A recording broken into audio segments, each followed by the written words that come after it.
Hey everybody, welcome back to the channel. Today we're going to be talking about the Brampton Assembly Plant and what the heck is going on over there. I get questions all the time about, what's the plans for Brampton? Is something happening over at Brampton? Have you heard anything? And to be honest with you, I did this article on Mopar Insiders today, and there isn't a lot to be said. Unfortunately, Unifor and Stellantis have been kind of quiet. Unifor's been more publicly open about what's going on, obviously for their workers' concerns, but there isn't a whole lot of details of what's actually happening behind the scenes. Stellantis keeps saying that they're committed to the Brampton Assembly Plant and moving forward with the Jeep Compass J4U. They haven't released really anything other than that they have paused basically the retooling, which if you know anything about this plant basically shut down just before Christmas of 2023 when production of the Dodge Charger, the Challenger, and Chrysler 300 was basically completed. And then they were supposed to go through a retool that would last probably about a year and a half, and then we would get the all-new Jeep Compass J4U. Now, the new Compass has actually been revealed and is actually starting production over in Europe. But our version over here is kind of been delayed, and it's very interesting because we originally seen it be officially announced that it was going to be paused, the retooling was going to be paused at Brampton back in February, and here it is the end of July. So what is going on? Well, Stellantis, again, hasn't said much about it, and we know that the tariff situation's not helping by any means like that. But there's also another big factor into it, and that is the movement away from the whole all EV or all in on EV kind of method. Now, if we look at the European models of the Jeep Compass, basically they're all electrified because obviously regulations are going to be completely different here than what they are over there because they are still, a lot of the European Union is still big on to the whole electrification thing. So basically there's hybrids, there's plug-in hybrids, and there is all electric models of the new Compass. Here, it looks like it's going to be a little different, and I posted this article back in March, kind of saying like, hey, the downtime is going to be extended at Brampton because the Compass is like basically shifting its powertrain strategy. So basically, at that time, we heard that there may be a delay for Brampton's restart by 6 months to prioritize a new gas-powered Jeep Compass, and since then, the current Jeep Compass, the MP Compass that is built in Mexico, has been extended by 9 months. So that vehicle is going to have a 2026 model year going in, and it's going to be, I think what I heard was it's going to be a very limited lineup of models. I heard that they're dropping the Compass Sport, which is the cheapest Stellantis vehicle that they offer. I heard that the Trailhawk model is going to be very limited for 2026, and they're going to focus on the limited model and the Latitude models. So that's what I heard. But anyways, other than that, again, these details are the only things that we know going on. Now, originally, what Stellantis said was to Unifor was that they were going to keep basically updating them month to month and let them know what was going on. And unfortunately, that really hasn't happened too much. They've been really slow at like informing them of, what the update is. And the last update we actually got, mind you, this is the end of July, was in the end of June. So if we go over to the Unifor actual Facebook page, this is their local president, and this is what he had to say back in the end of June about what was going on. Hello, 1285 members. Vito here with your monthly update. So let's start off with the Brampton Assembly Plant. Here we are today near the end of June, and the company just got back to us saying that they still have no update for the Brampton Assembly Plant. Shocker, with only a few days left in the month. But like we told you at the May 27th meeting, that was well attended. Hundreds of members came to that meeting at 10 o'clock and 2 o'clock with attendance from our assistant to the president, Shane Work, and auto director, Dino Kyoto. That, we really had no confidence that we were going to get an update in June, but the company did tell us June, and here we are at the end of June and still no update.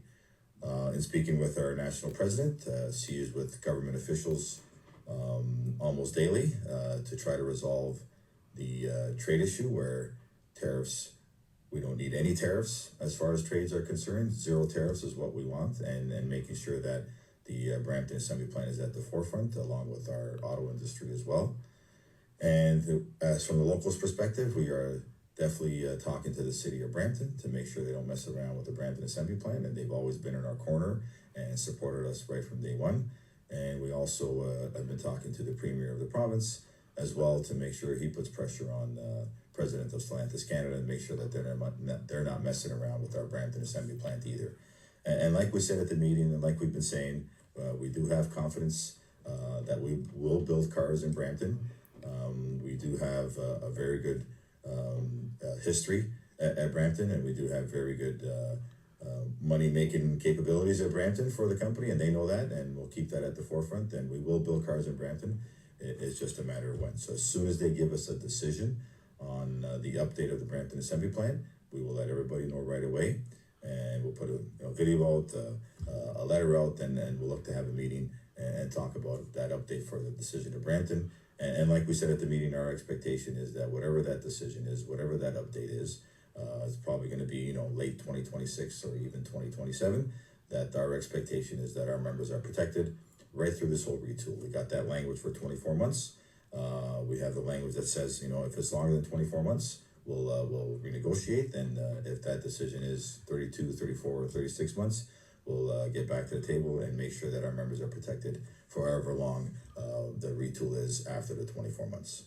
All right, so as soon as we have a decision from the company, we will let you know ASAP. So again, that video was posted over a month ago. Today is July 28th, and then that video was posted June 26th on Facebook. But if we go over to the Brampton Guardian article that was posted on Thursday, Vito, who's the guy you've seen in the video, who's the local president over there, he basically had some very interesting things going forward with this article that kind of stand out. And basically what he said is, we think it's tied into the tariffs and what that looks like for cost.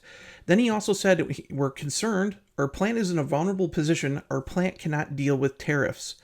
So again, we know that Trump and Carney have not really been too upfront about making a deal, and unfortunately it's affecting the automotive industry big time in Canada and the US. Again, there's suppliers for both sides of the border on both sides. We get parts from Canada, they get parts from us.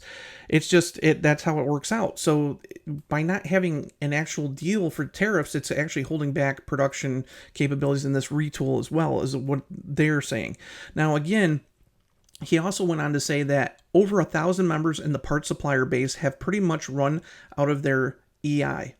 So that's their inventory. And then basically he goes, they're in a more precarious position than our members at the Brampton plant, but everyone is in the same spot as far as concern and worry. He also went on to say it's provided good work for everyone in the plant, all the suppliers that supply the plant and the community. He basically also said that it just is a matter of time of when, and basically we want to get back to what we do best, and that's build cars. And then Stellantis did release a statement, and the Guardian did post that. This is a direct quote from Louanne Gosselin, who is a Stellantis spokesperson, and basically she said, as we navigate today's dynamic environment, Stellantis continues to reassess its product strategy in North America to ensure it's offering customers a range of vehicles with flexible powertrain options to best meet their needs. As a result, the company is temporarily pausing work on the next generation Jeep Compass, including activities at the Brampton Assembly Plant. So again, they could extend this, pause past their contract. They have the option to do that, and then Unifor will have to go and negotiate. So basically, they have 24 months where they can just, for the retool, and they can pause it, and they can say, hey, we need to go back and renegotiate again. But it doesn't sound like anybody's losing their jobs just yet. It sounds like, hey, we're going back to the table and we're going to build basically either hybrids, or we're going to build more internal combustions and kind of push the EV thing to the side because we know it's not working well here in the United States. So with that being said, that is the biggest update I have for Brampton at the moment. There really isn't anything else other to say. We kind of covered that in basically, if you go to my article on Mopar Insiders, it breaks down a little bit of everything I just said in one article. So if you want to go and read that, you can. I'll leave a link down below.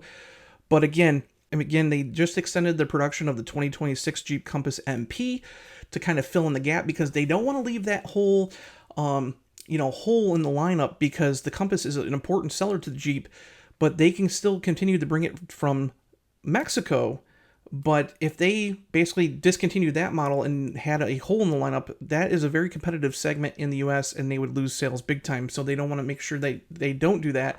Kind of like what they did to the Jeep Cherokee KL, the last version of the Jeep Cherokee, because now that was done in February of 2023. Just now we're getting a replacement for the Cherokee later this year. So you can see they don't want to have any holes in the lineup, especially when they're losing sales left and right. So there's a lot going on at Stellantis behind the scenes, but again, as far as what we know about Brampton, it's up in the air. So if you like this video, make sure to hit like, hit subscribe, and we'll take and keep you up to date on what is going on at Brampton. I'll see you in the next video. The body mold. Yep.